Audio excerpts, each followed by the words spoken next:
Hey guys, I dug up some more vintage display technologies, but I'm not going to be showing you those today because I've been busy retooling my workshop.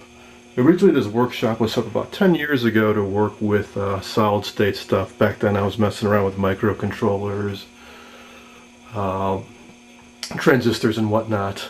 But now I've, over the last few years, switched all over to vintage electronics. So I thought I'd give you a quick little tour of my setup. So, starting with this wall, top shelf, top two shelves are my refinishing supplies. Top shelf is veneer for repairs, so strips of mahogany, walnut veneer, and glue and veneer, flattener, and so on.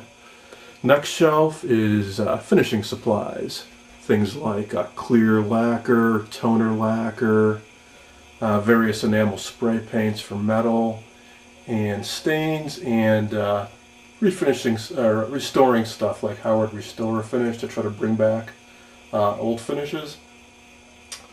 Next we've got parts, lots of parts, all kinds of parts. Resistors, capacitors, power resistors, capacitors, especially the high voltage kind like you need for old TVs and radios, 450, 500 volts. Down here got my main tube tester, triplet 3413B. Not the greatest, it doesn't do conductance testing, it's just an emissions tester, but it does a nice mix of old tubes going back to the 30s, 20s, 30s, and into the 50s for TV tubes. Over here I got my Sencor CR70 Universal CRT Analyzer and Restorer, which is great for testing picture tubes like this 10BP4 down here on the floor. It'll test the emissions and test for any shorts. And if there are any shorts or the emissions weak, it has modes where you can try to bring the tube back to life. Over here, more parts, more parts. And now we started to get into some of my test equipment. A couple VTVMs, a good old RCA volt ohmist, ICO, I think it's a 232 peak-to-peak VTVM, and here's an ICO 944 flyback and yoke tester, which is nice to have to test things like flybacks or horizontal output transformers. That's the guy that makes the high voltage for the picture tube. Continuing on, top shelf. These are my little baby picture tubes to use when working on a set. It's nice to use one of these little guys, like a 5AXP4 instead of the big guy. Not only weighs a heck of a lot less, but you're less likely to drop it, break it, whatnot. And here's one for rectangular picture tubes, which has some nice test patterns built in right into the face of the tube. Next up, some gear I don't use too often. An old Heathkit RF generator, a Precision VOM Simpson multimeter. Actually, it's just resistance and voltage. I'd use this more often because it is kind of neat, but it's got some fried resistors in it. I think somebody put a little too much current in it. Next up, nice old vintage capacitor tester, and here's a little bit newer capacitor tester. It's kind of neat. You hook these up to a Wheatstone bridge, your capacitor or resistor under test, and you rock the dial a bit, and the I-tube will tell you when you've hit the right capacitance. Also nice to test for leakage all the way up to 450 volts. Next shelf. B&K 1077B television analyst, great for working on vintage TVs to inject test patterns and various signals at different stages, for everything from the antenna to final video stage. And you can also test flybacks and yokes with this too.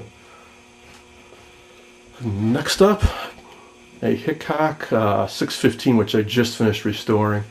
It's a sweep and marker generator. I can use this for aligning vintage TVs. Briefly, you can set this on a channel like channels 2, 3, 4. Set the amount of sweep. What I mean by sweep is it'll sweep over a range of frequencies centered on the channel that you're aligning to. And on the right hand side you can set a specific marker which puts like a little pip or squiggle in the actual response curve. And you hook this up to a scope and it'll actually show you a nice trace on here for the response of your current filter or amplifier. Speaking of scopes, I was really happy to just pick this guy up because this is the model that I used in college in the mid-90s. I got it for a fraction of what it cost new. However, what I wasn't expecting, even though it's a really nice scope and it just has 100 megahertz bandwidth, for doing vintage electronics, not so great. When you use something like this alignment generator, it just doesn't have quite the sensitivity as an analog scope to see the fine subtleties, so yay, so much for digital. So I have to keep an old 100 megahertz analog scope, so I got a Tektronix 465, which works out just fine for that.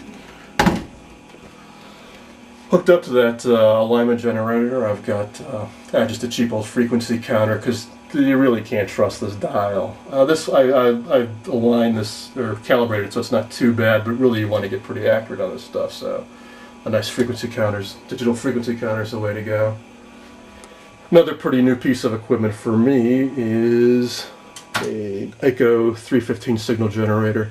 Mainly I love this just because of the silly gigantic dial on the for the frequency on that. And then there's the workbench itself, which I cobbled together out of 2x4s, some nice edge glued pine, and then I threw some masonite on top just to protect the working surface a little bit. And here's my latest project. It's a 20x122 Admiral. I think I might have mentioned it in some of the other videos. So here's the chassis for it, the picture tube, and here's the cabinet. It's that cool Bakelite Admiral that people seem to like so much, including myself. Mainly I've been cleaning up. I got all the, this chassis was pretty rusty. I got rid of most of that, and then I started working on the electronics. Got one little shelf here under everything else where I keep all my handy supplies like Naval Jelly Rust Dissolver, liquid electrical tape, Corona dope for when you got some high voltage leaking out of wires, contact cleaner, great stuff to have, WD-40 of course, Q-tips, you never have too many Q-tips, toothpicks, basically for cleaning out stuff. Another VM, the main one I use, a Senior Voltomist. I like it because it has a nice big scale. And yeah, I gotta have a modern meter. Mainly the VTVM, the advantage of that over the digital meter is a really high input impedance, and it can go up to higher voltages and higher resistances, well into the mega ohm range. Soldering iron, nice temperature variable Weller. Isolation transformer, crucial to have for some of these old sets, All-American 5 radios. No transformers, those chassis, those sets are wired right into the main power supply, so these isolated sockets over here will help protect you from killing yourself, hopefully. Variac, nice to have in conjunction with the isolation transformer. This lets you dial in the AC anywhere from 0 to about 130 volts on this model. And some high voltage probes. This flyback will put out about 9 or 10,000 volts DC, and these meters sure as heck can't handle that. But something like this Pomona will go up to about 35,000 without any problems. Lower rack, stuff I don't use too often. Nice Hewlett-Packard dual tracking power supply. And various things like cordless power supply, cordless drill. Nice Weller soldering gun. Dremel tool, absolutely essential I've found for a lot of this work. And a couple Motorola chassis I've got coming up to restore.